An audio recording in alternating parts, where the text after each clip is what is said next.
Bueno, ya conversando nuevamente con el doctor Orlando Chirino, pues vamos a entrar en el tema de la transitoriedad democrática en un año electoral, un año que se está moviendo el ajedrez político de todos los sectores, pero tenemos que mirar mucho la geopolítica mundial, la comunidad europea, porque hay intereses, sobre todo la geopolítica mundial del petróleo.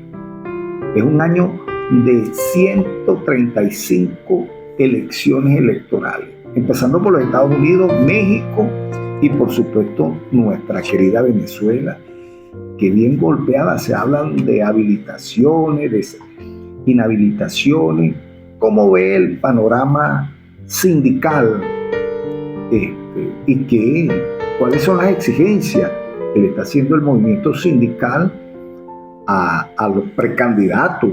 Porque mira cómo tenemos un salario, tú lo indicaste, $3.50, una canasta básica en $550. La capacidad adquisitiva del venezolano se ha deteriorado tanto, sí, y que una persona que caiga en alguna enfermedad o salga jubilado y pensionado no encuentra cómo.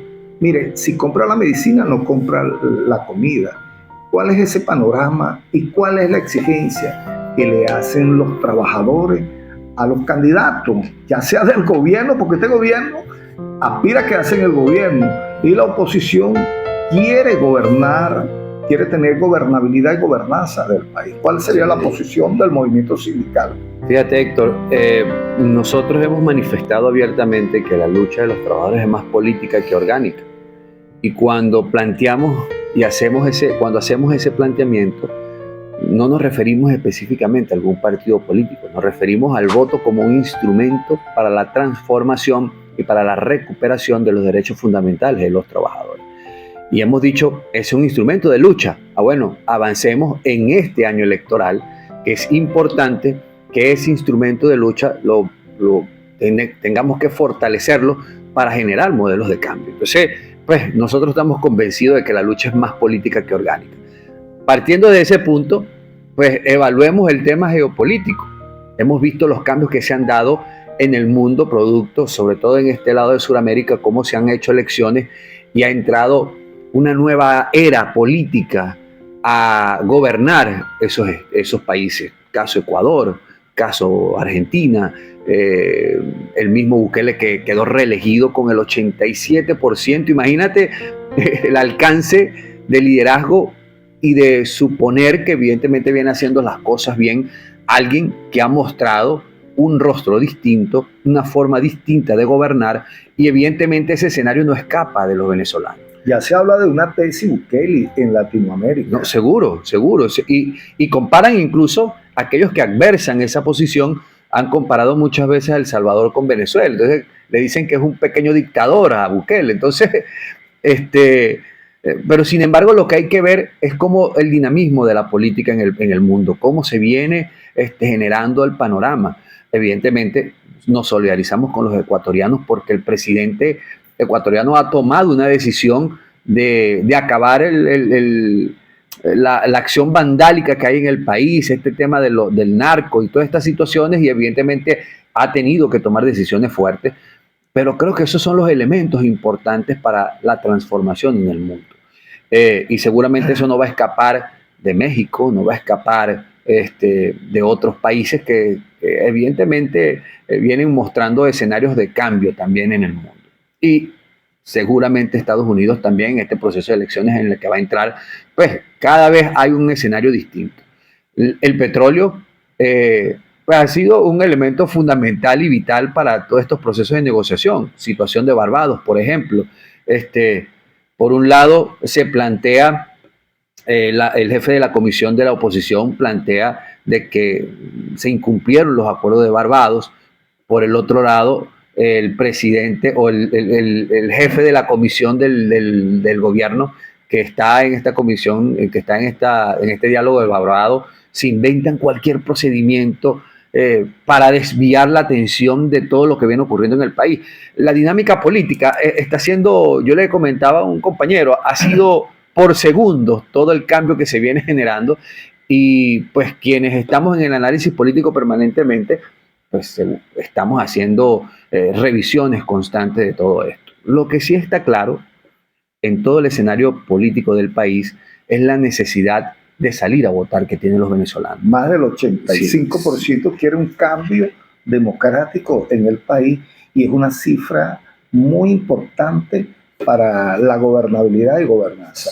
Ahora bien, Orlando, se habla mucho a nivel internacional de la mediación del presidente de Colombia, Gustavo Petro, que sería un personaje de consenso tanto de la oposición como del gobierno y propuestas que le ha hecho personeros del gobierno de Estados Unidos. ¿Cuál sería tu impresión en la materia?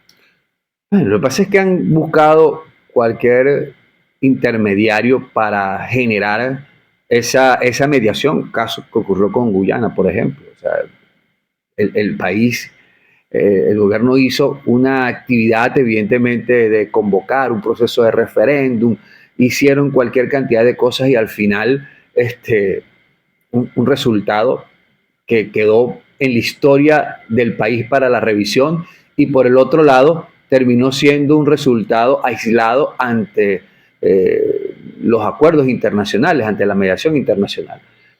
Lo que pudiese hacer el presidente Petro en función al tema de Barbados, pues sería un escenario más de revisar, porque el jefe de la comisión de la oposición de la mesa de la unidad hizo un llamado no solamente a Petro, hizo llamado a sectores muy cercanos al gobierno, con afinidad al gobierno para que retomaran el rumbo del tema de lo que se había acordado en Barbados. O sea, no es inhabilitar a los candidatos, es más bien abrir un proceso electoral sano, transparente, limpio, que permita la participación de la gente y no generar estos escenarios que piensan que van a desmotivar a los venezolanos para que no salgan a votar o para dividirnos. No, el venezolano está suficientemente claro de lo que hay que hacer en este año electoral y el punto está en salir a votar. Evidentemente, quienes han echado a un lado esa mediación internacional no ha sido un sector de los venezolanos.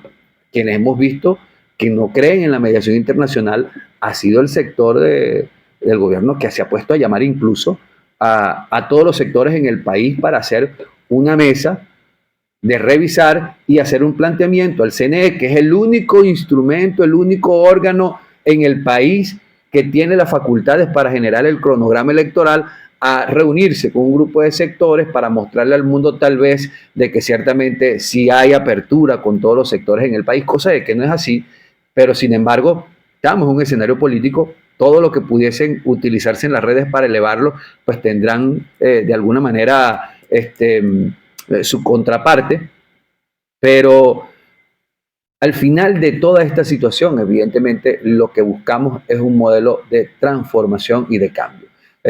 Hubo partidos políticos que no participaron en esa mesa de diálogo. Hay sectores que están llamando. Por cierto, ayer creo que iba a ser la de la mesa de los trabajadores.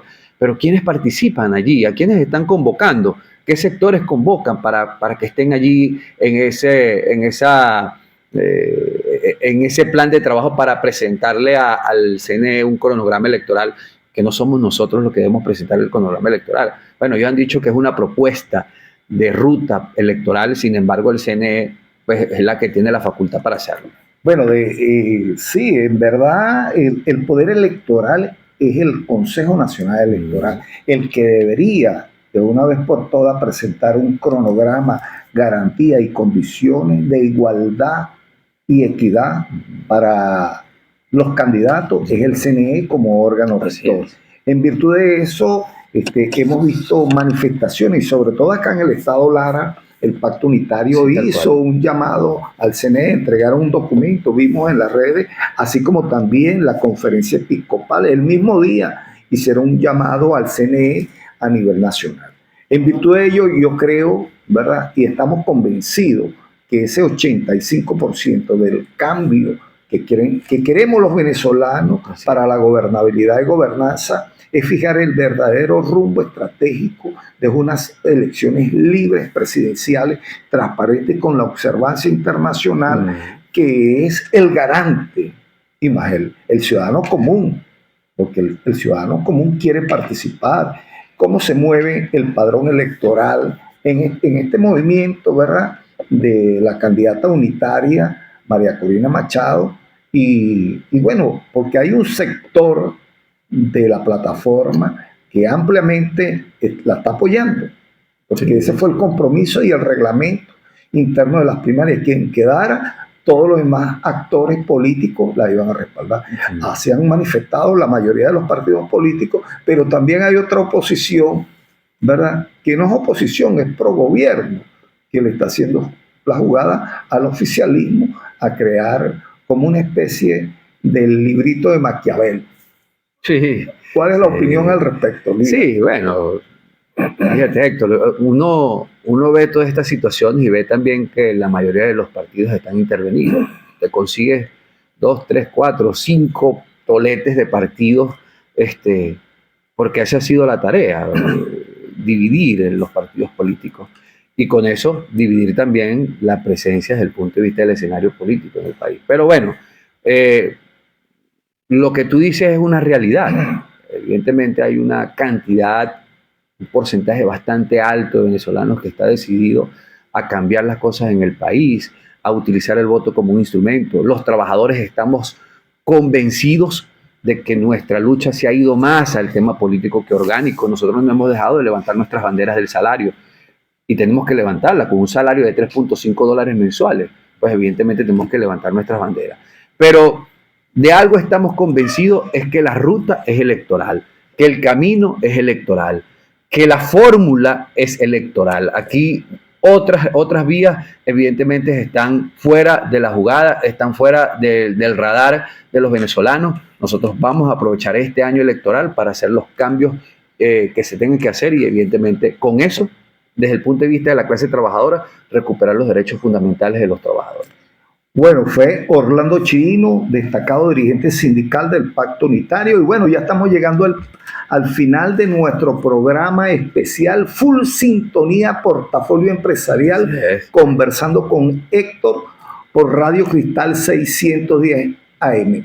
Será hasta mañana con nuestro productor nacional independiente. Mañana será Portafolio Empresarial conversando con Julio César Vargas Calle. Que Dios, la Divina Pastora, me los bendiga y mucha fuerza para fijar el verdadero rumbo estratégico para esta Venezuela que todos nos queremos. Muchas gracias.